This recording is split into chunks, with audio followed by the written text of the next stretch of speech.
hardest part about owning a club? The work's never bothered. You're dealing with a lot. Dealing with the public, people that you're feeding alcohol to, and then balancing the comedians and their egos and all that. It's being able to be open and to evolve as the business does, being open-minded. And just because I necessarily think something's funny and something works, it doesn't necessarily mean that's the right business move. And so you just have to kind of approach everything as a businessman. And you just can't, it's tough. I went from general manager to owner, and you have to make those tough decisions. So here's another story, right? I moved to Florida 2021 or 2020, end of 2020, the beginning of 2021. And the first place I looked at to do stand-up was Sidesplitters. I was like, oh man, I'm going to drive. Like, I lived an hour and a half north. So I would drive an hour and a half to do comedy, shoot back an hour and a half back to my house, right? And at first when I moved, I didn't know how to get into the comedy realm. I didn't know how to get into the community. But what I ended up doing was, I was like, I'm just gonna, sign up for the open mic, and I'm gonna introduce myself to the person that's running the joint. So I ended up meeting Brian, and started to ask questions like, how do I put on a show here? How do I, develop a following here in Tampa? And he was very generous, right? He was like, look, if you want to put together a show, just give me an idea, shoot it, and we'll see what happens. So I had some comedians that I knew from Colorado that did a You Look Like roast battle. And I was like, man, if I could bring the roast battle here, I don't have to worry about a headliner. I don't have to worry about bringing anybody from out of town other than the guy that works, does the show. And he lives in Colorado. It doesn't matter. But I brought him out and we put the show together, and we made $750 that night. And this is not including what the club made, right? This is just our portion. And highly impressed. He was highly impressed at the fact that I was able to do that within a short amount of time, being in Tampa, right? Not having a following, not having anything, and being able to bring that amount of capital to the club on a off night, because I believe it was either a Thursday or a Sunday. It might have been a Sunday. But the fact that I was able to do that, we built a relationship, right? And at this time, I've been watching Kill Tony, and I've been checking out comedians because I wanted to eventually be a promoter for comedy, right? To be able to bring out comics. So I noticed that David Lucas wasn't, traveling like that, but had just got on Kill Tony, started building a following.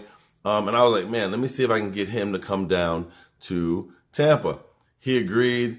The cool thing about getting him to come down was he was already going to be flying, right? He was already going to be in I want to say it was either Fort Myers or what club is that down there? Off the Hook. He was at Off the Hook Comedy Club.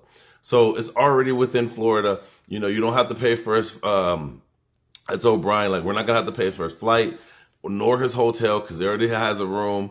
So if we could just get him out here to do an off night, we could probably win. He ended up selling out. Okay, this is my second show at the club. We went from it was at least 110 people on the You Look Like roast battle, and then within the next 6 months, I bring out David Lucas and we sell out, which is crazy to think about because I don't have a following, right? I'm building by helping other comedians build their following. I ended up saying, okay, who could I bring next? Like I'm now I'm thinking not just as Sidesplitters, I'm thinking about these other clubs, and this is for a different time. I will talk about the Madcaps and LOL in Winter Haven. I'll talk about these clubs in more depth in a different video. But right now we're just talking about Sidesplitters. So Dave is like, hey, we're trying to come back. I was like, yeah, we should bring David again and bring him for a weekend, because that one nighter we sold out, if we bring him for a weekend, we can make some money. So I did some promoting. I introduced him to Hans because I wanted to start being that springboard, right, from Kill Tony to bring them out to Tampa. And in the mix of getting cons to come, David comes back for the weekend. And when he comes back for the weekend, he sells out the entire weekend.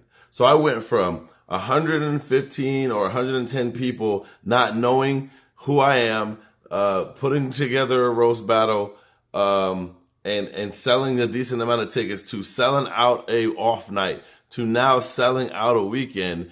And this is not my fan base. This is literally David Lucas's, right? I'm just curating the club and the comedian together and then taking a percentage. I'm not doing this for nothing, right?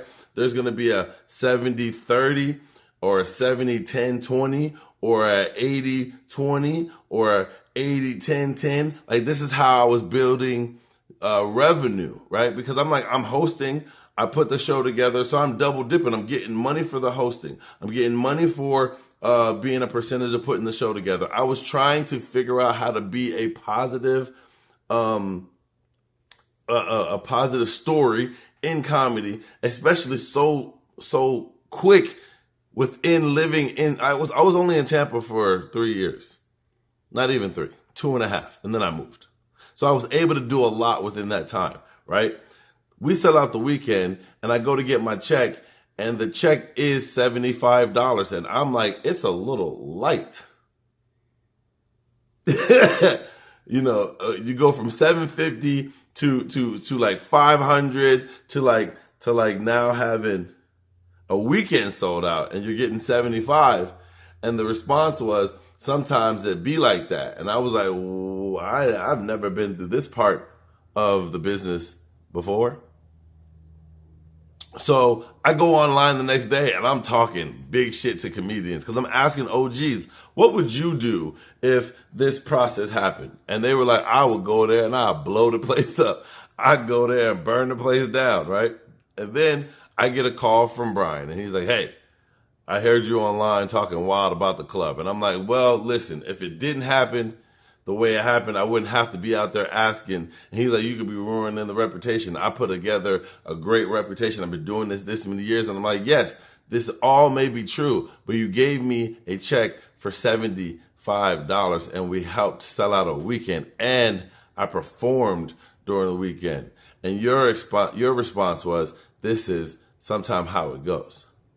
So he told me I'm banned for life and I can never step foot in the club again, and that's fine. My integrity and my integrity speaks for itself. I don't play any games. I'm straightforward. I'm a straight shooter, right? And for that to happen, I'm like, there's a million clubs across the country, and I don't have to worry about, right? But my side of the story is exactly what happened, and I would love for him to come back and tell his side of the story. But the fact of the matter is that he won't.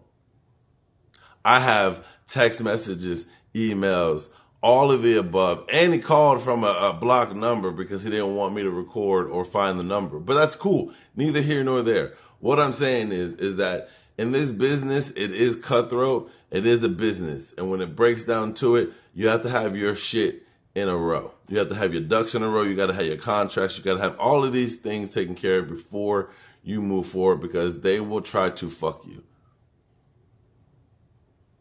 All right. So let me know how y'all feel about it. Do y'all think I was wrong? Do you think the club's wrong? Do you think that I should be banned? Should I not be banned? And I've asked for opportunities to come back to the club, and he just said, not happening. And I'm like, all right, cool. Well, that's why we're making this video, ya bitch. Holla at y'all.